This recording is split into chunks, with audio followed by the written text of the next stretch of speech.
Hello and welcome back. Thank you for checking in on me here at Aging Gracefully. My name is Matthew Essex. Tonight's agenda is Friday the 13th, Part 3, released in 1982 and directed by Mr. Steve Miner.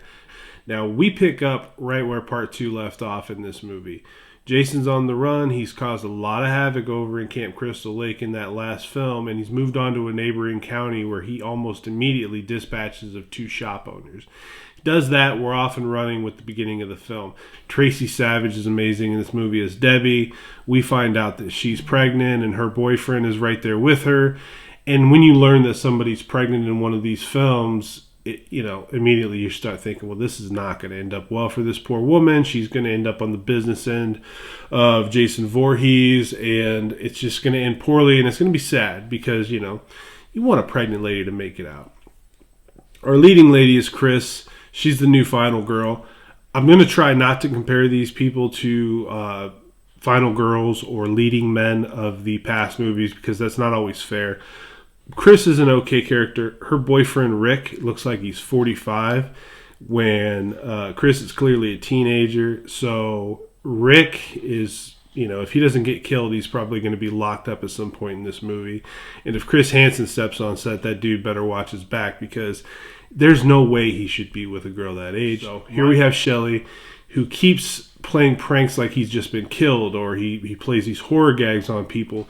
It's amusing, and it's cool to add into the movie because when he actually does get killed, it gives everybody pause for a minute, like, okay, dude, we get it. Knock it off. Get up. Shelley is with Vera, who is his blind date, who's way out of his league.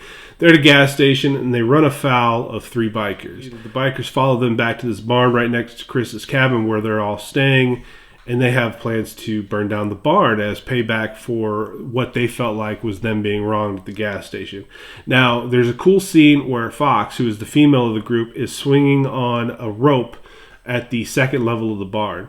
She's getting chastised by her riding buddy, and when he goes to look back, that rope is completely empty. She's not on it anymore. It's kind of a chilling visual.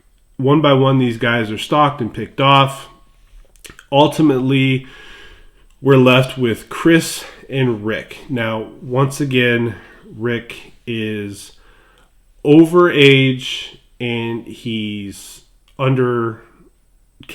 I mean, he's just, when he gets offed, because eventually what happens is he steps outside into the waiting arms of Mr. Voorhees, and Jason must not have liked him either because he crushed his head to the point where an eyeball shot out the front. Now, that's by far the kill of the movie because, one, Rick sucks, and two, it was a very stunning visual. It was also an extremely impressive display of strength by Jason Voorhees.